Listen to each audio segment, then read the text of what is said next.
সকল হরিভক্ত কৃষ্ণ ভক্তের আদরে চরণে আমার শত সহস্র প্রণাম। যেখানে কৃষ্ণ নাম হয়, যেখানে হরিনাম হয়, সেখানে নব বৃন্দাবনের সৃষ্টি হয়। আজ এই নব বৃন্দাবনকে আপনারা হরিধ্বনি উলুধ্বনি দিয়ে মুখরিত করে তুলুন। সবাই মিলে বলুন জয় জয় নিতাই গৌর বৃন্দাবন হরি হরি বল বল হরি বল হরি বল হরি বল।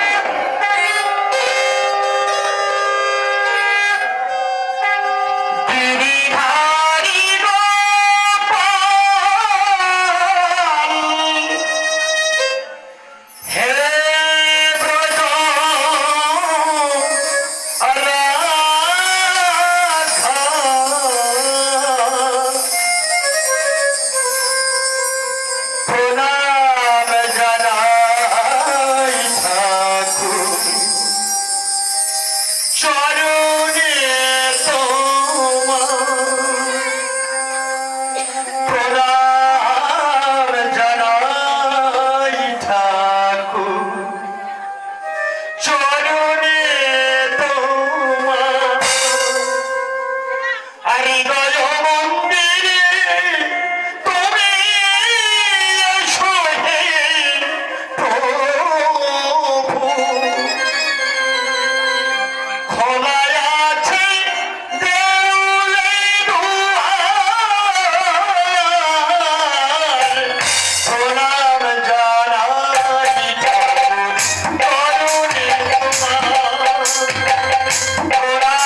চরণে তোমার প্রণাম জানাই, চরণে তোমার।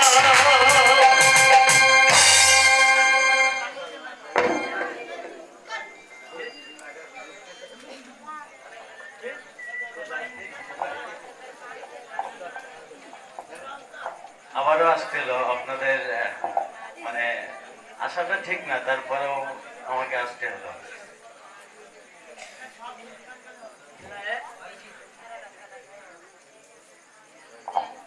কারণ আমি তো হচ্ছে আপনাদের ছেলে, আপনাদের ভাই, আপনাদের বন্ধু, তাই আমার আশাতে কোনো বাধা নাই। আমি তো অভিনয় করব, কিন্তু অভিনয়ের মানে হচ্ছে আমি যা না তাই, তার মানে হচ্ছে অভিনয়। তা সেটা করবো হচ্ছে আমি এই গ্রামের ছেলের থেকে যখন বাইরে চলে যাব, অভিনয়তে যাব, তখন। এখন না, আমি এখন এই গ্রামের ছেলে, আপনাদের ভাই, আপনাদের বন্ধু। এই গ্রামে যত মারা আছে, মাদের সন্তান আমি। আমাকে ক্ষমা করে দেবেন। আমি যে জন্য আসছি, আমার বাবার কিছু কথা বলা উচিত। আজকে 4-5 মাস হয়ে গেল আমার বাবা দেহ রেখেছে। শুধু এইখানে না, বাইকগাছা থানা না, অন্যান্য জায়গাও যোগ্য শ্রাদ্ধ বাড়ি বা কারোর ছেলের বিয়ে, মেয়ের বিয়ে হলে আমার বাবা চেষ্টা করতো যদি কেউ ডাকতো রান্না করে দেওয়ার জন্য। আজকে যোগ্য হয়েছে, কিন্তু আমার ফেসবুকে সব সবকিছু ছাড়ছে। তা যে কোনো একজন, আমার ভাইপো বিদেশের থেকে লিখেছে যে সবাই আনন্দবাজারে আছে, রান্নার ওইখানে আছে, কিন্তু একজন নাই, সে হচ্ছে আমার বাবা। তার জন্যে আশীর্বাদ করবেন আমার বাবা যেন স্বর্গবাসী হন। বাবার জন্য আমি 1 মিনিট সময় নিচ্ছি আপনাদের কাছ থেকে। বাবার জন্য 1 মিনিট আমি নীরবতা পালন করব, আপনারাও আমার সাথে।